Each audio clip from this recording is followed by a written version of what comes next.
My self प्रीति शर्मा और स्वागत है आपके अपने यूट्यूब चैनल सपनों की पाठशाला पर। सो स्टूडेंट्स, आज हम करने वाले question number 6 of your class 10 exercise 8.1 का। सो क्वेश्चन में क्या कहता है, let's begin. If angle A and angle B are acute angle such that cos A equals to cos B, then show that angle A equals to angle B. Question में कहते हैं यदि आपसे क्या angle A and angle B क्या दिए हुए, acute angles दिए हुए, यानी कि आपके पास एक्यूट एंगल्स कौन से होते हैं बेटा, एक्यूट एंगल्स वो होते हैं जो क्या हो, लेस देन 90 डिग्री हो। क्या हो, लेस देन 90 डिग्री जो होते हैं वो क्या होते हैं आपके पास, एक्यूट एंगल्स होते हैं। सच दैट, तो आपसे कंडीशन क्या दी हुई, कोस A equals to cos B, ये आपके पास गिवन है। तो आपको क्या शो करना है कि जो एंगल ए होगा वो एंगल बी के इक्वल होगा। तो आपसे ए एंगल और बी एंगल जो है वो एक्यूट एंगल दी हुई, यानी कि आपके पास ये एंगल जो है वो तो 90 डिग्री फिक्स है। तो एंगल ए और एंगल बी यहाँ पे होंगे, एंगल ए और एंगल बी यहाँ पे होंगे, क्या है 90 डिग्री से लेस, क्योंकि ये तो 90 डिग्री फिक्स है। और ए बी के अलावा बच क्या गया, सी, तो आपका सी यहाँ पे आ गया। ठीक है, ये ए बी जो है वो एक्यूट एंगल है, यानी कि 90 से लेस है, और 90 जो होगा वो आपके पास राइट एंगल यानी कि सी। ठीक है, यहाँ तक समझ आ गया। अब आपसे क्या गिवन कंडीशन क्या है, cos A equals to cos B. So first of all क्या लिखेंगे, लेट्स स्टार्ट।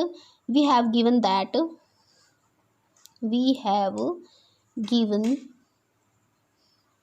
कंडीशन, या कंडीशन भी लिख सकते, वी हैव गिवन कंडीशन, हमारे पास गिवन कंडीशन क्या है, cos A equals to cos B, cos A equals to cos B.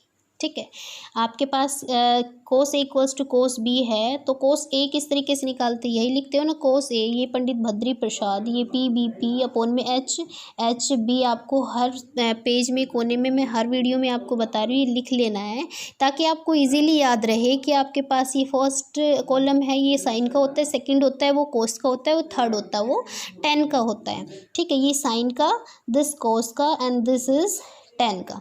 ठीक है, अब उसके बाद आपको निकालना है कोस थीटा। अब आपके पास कोस थीटा मैंने बताया था, क्या निकालना है, कोस ए निकालना है, कोस ए के अकॉर्डिंग निकालना है। तो ए के अकॉर्डिंग वैसे होता क्या है, बेस अपॉन में हाइपोटेन्यूज, क्या होता है, बेस अपॉन में हाइपोटेन्यूज होता है, बेस। अब ए के अकॉर्डिंग आपके पास क्या निकालना है, बेस अपॉन में हाइपोटेन्यूज पता करना है कि बेस क्या होता है और हाइपोटेन्यूज क्या होता है। देखो बेटा, आपके पास जस्ट 90 डिग्री के सामने वाला क्या होता है, हाइपोटेन्यूज होता है। बार बार ये चीज़ें रिपीट हो रही है। और जो एंगल हमने कंसिडर किया है उसके सामने वाला क्या होता है आपके पास, परपेंडिकुलर, और जिस पे ये एंगल टिका होता है वो क्या हो जाता है आपके पास, बेस। ठीक है, तो आपके पास बेस और हाइपोटेन्यूज, बेस है आपके पास ए सी, क्या है ए सी, और हाइपोटेन्यूज क्या है आपके पास ए बी। ठीक है, तो ये तो आ गई आपके पास कोस ए की वैल्यू। इसी तरीके से हम किसकी वैल्यू निकाल लेंगे, कोस बी की वैल्यू निकाल लेंगे, कोस बी की वैल्यू हम निकालेंगे। तो अब हमें ये एंगल कंसीडर करना है। ठीक है, मैं रफली आपको एक और ट्रायंगल ड्रॉ करके बता देती हूँ। कोस बी निकालेंगे तो आपके पास ये होगी ट्रायंगल। ठीक है, ये कोस बी, ये बी एंगल, यहाँ पे आप बी कंसिडर करके चले हो, यहाँ पे एंगल ए हो गया, यहाँ पे हो गया सी। ठीक है, अब इसके अकॉर्डिंग आपको देखना है कौन सा हाइपोटेन्यूज और कौन सा बेस है। अब इसके अकॉर्डिंग देखोगे तो आपके पास जस्ट 90 डिग्री वाला ये तो हाइपोटेन्यूज हो ही गया। इसके बाद बी के सामने वाला क्या हो जाएगा, जो एंगल है वो हो गया परपेंडिकुलर, और ये हो गया आपके पास जिस पे ये अब टिका हुआ है वो हो गया बेस।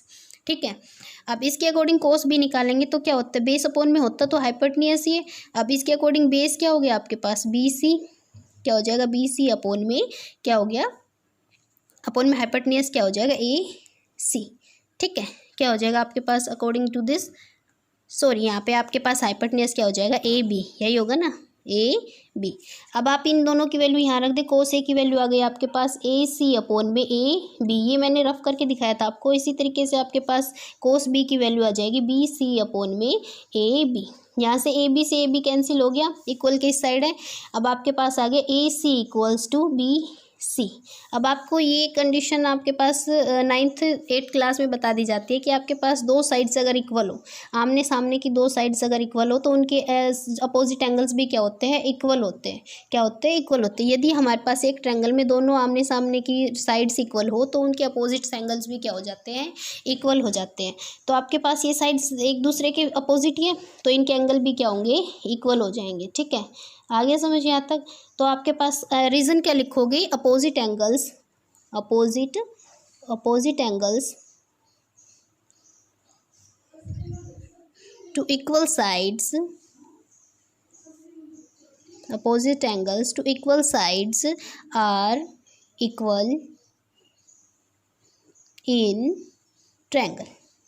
ठीक है, ये रीज़न दे दो, that's your question. So students अब चलते हैं अपने क्वेश्चन नंबर 7 की तरफ, जो आपसे कहता है आपसे क्वेश्चन नंबर 7 क्या कहता है, if cot theta is equals to 7/8 and evaluate करना है हमें